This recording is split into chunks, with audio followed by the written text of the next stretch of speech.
Hello, everyone. This is Al Fadi, and when I welcome you back to a continuation of this new series on more Meccan problems, simply because we are coming across more and more evidence, courtesy of Dr. J. Smith and his team, that disproves the standard Islamic narrative. Let's say, basically that it proves the holes in the narrative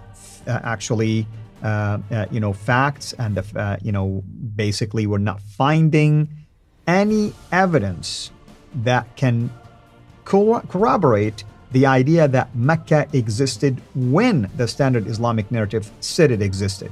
We're not finding evidence to corroborate some of the traditions about, for instance, when we showed you the burial sites of these prophets, or many other things, as we will continue to unpack these additional evidence.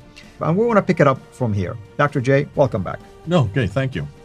So that's the question, and obviously you and I know the answer, but we want our viewers to understand where these sources come from. Yeah, before we really get unpack Mecca, we've got to say, well, what are all the Muslims dependent on for everything they know?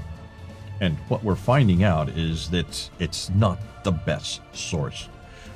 What are we talking? Let's just go back, and I want to look at this map. Let's put this map up here to show you what and who is it that, or where is it that the Muslims are going to. What they do is they always start with the idea that Muhammad, it was in this part of the world that I'm pointing to right here, this dark green here.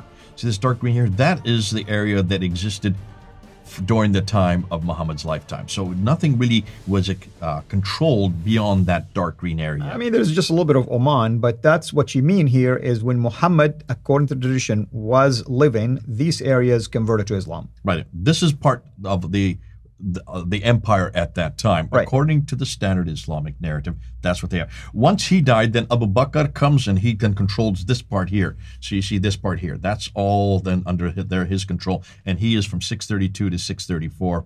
So he brings the whole peninsula under his jurisdiction.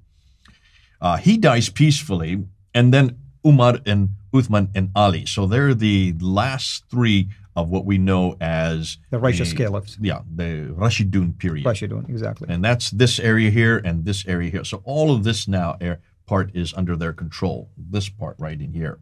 So that's according to what Islam tells us, not history, but what Islam tells us.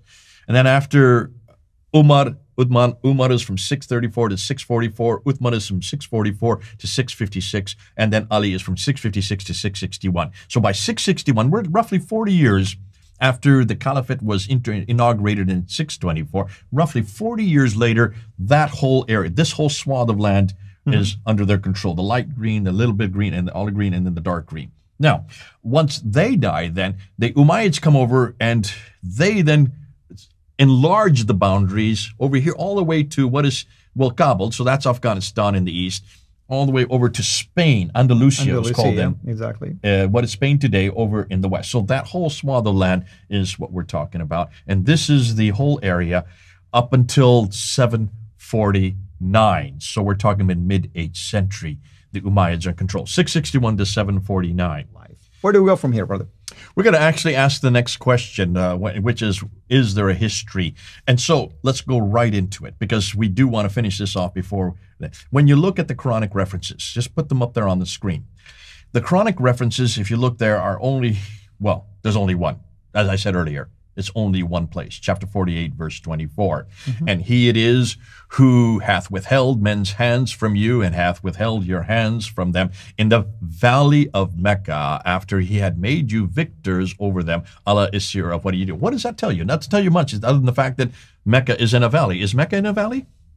Well, I mean, if it is a valley, it's a flat valley, that's for sure. That would not what I would call a valley. And of course, that's it. That's all we know about Mecca from the Quran. If this is such an important place, if it is the greatest, the oldest city in history, it's where Abraham was, it's where all the prophets are buried, at least 300 of the prophets are buried, then why is there only one reference to it in the Quran? And really, the reference we have doesn't tell you much at all from what we do know about Mecca.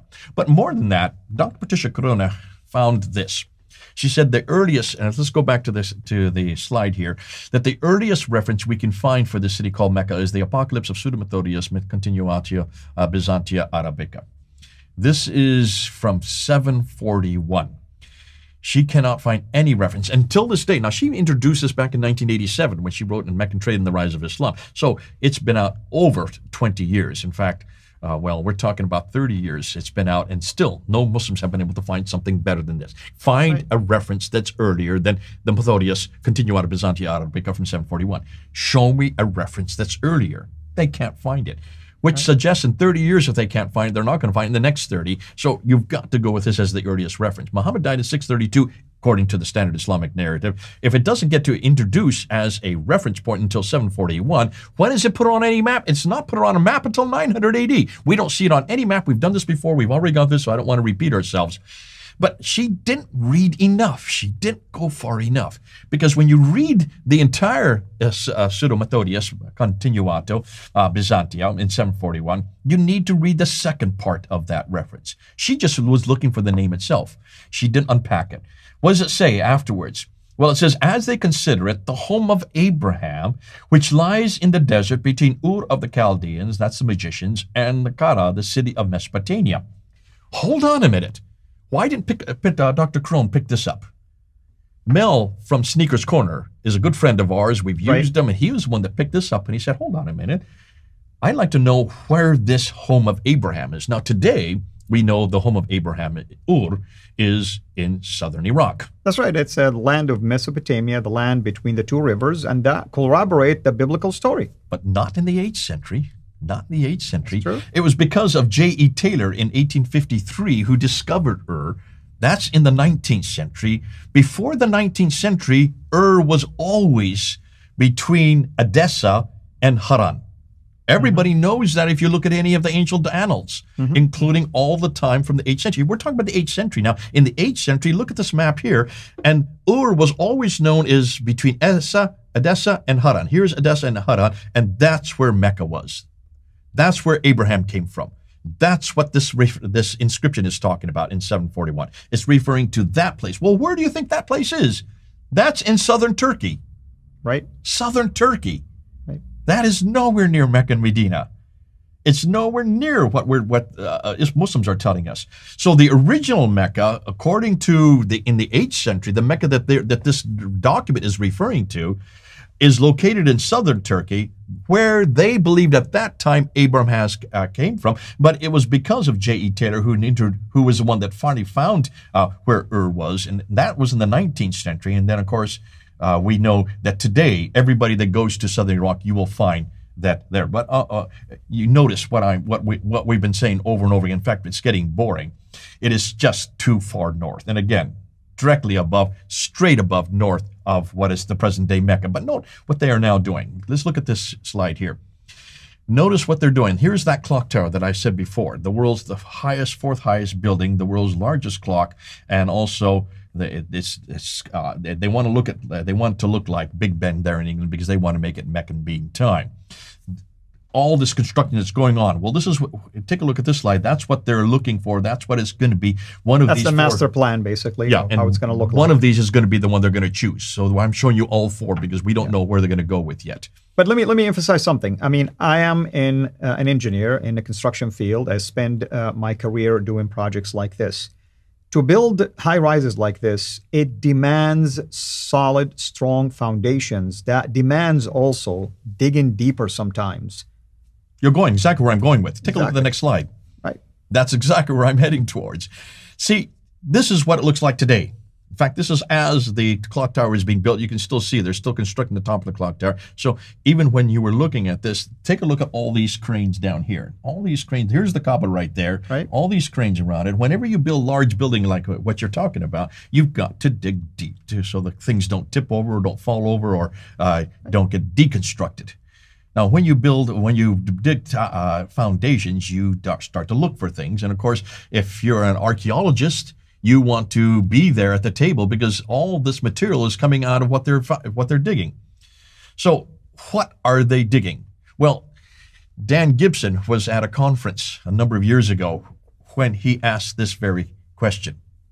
And there were some Saudi Arabians, I understand they were sitting at the table with him. He said, what have you found with all of these artifacts? You're archaeologists, you have a museum there in Mecca, and in the museum you have all the artifacts that you have found from all these diggings. Can you tell me what the earliest things are? And as you notice, they were kind of sheepish. And the reason they could come up with anything, they said the best that they could come up with was an old Ottoman fort from after 1299. Look at the date, 1299. And that's when the Ottoman Empire, basically. When the Ottoman started. Empire. Yeah. This is an Ottoman fort from after the 13th century that they had found. Because it started in 1254, basically. That's So when the why Ottoman couldn't they Empire- find, well, take a look at this slide here. Why is there no history? Just look at these pictures. These are pictures from Mecca in the 1800s, 1900s. And you notice that they are bleak. There's a desert. Why is this important? Well, stay tuned. We're going to get into that because that's the next episode. We're going to show you something that we have just begun to find about and something that we need to start throwing and asking Muslims to come up with. But that's for the next episode. Absolutely. And as always, thank you so much, everyone, for watching this. In fact, we want to thank you as you are watching this for your comments, your interactions. By the way, I don't know about you, Dr. J, but we receive a lot of wonderful comments and even suggestions by people sometimes, pointing out to some articles, pointing out to some books, some references. And we welcome that all the time. We want to engage with you in discussions and dialogues. We're not here, by the way, to try to emphasize that it's our way or the highway.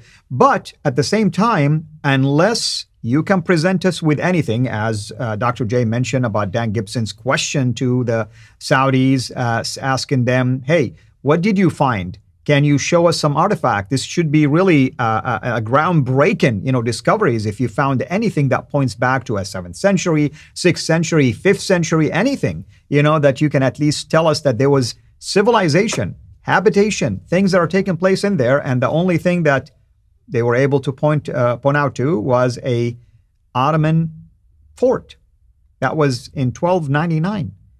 I mean, that's a long way from 632, almost 700 years later. And again, as Dr. J mentioned, everything points north, Mecca is not north, I can assure you of that much. Mecca is south. Iraq is north, Syria is north, Petra is north, Baghdad is north, everything is north. Turkey is north, Mecca is south. I think everybody today knows that. We need evidence from down south, down under. We do not want it from up above. And sadly, we do not have anything. And that's why I want to really go out on a limb and say, I want to commend actually Dr. Yasser Qadhi for having the courage to say there are holes in the narrative. Because of that, we are taking a lot of deep dives, Dr. Qadhi. Thank you so much. And brother, we thank you for your team, your effort, your research. This is groundbreaking. We're excited really about all of these discoveries because it's been helping a lot of us. I myself, in my own PhD, am benefiting a great deal from those kind of discoveries one way or another. So thank you everyone for tuning in. And until next time, have a blessed day.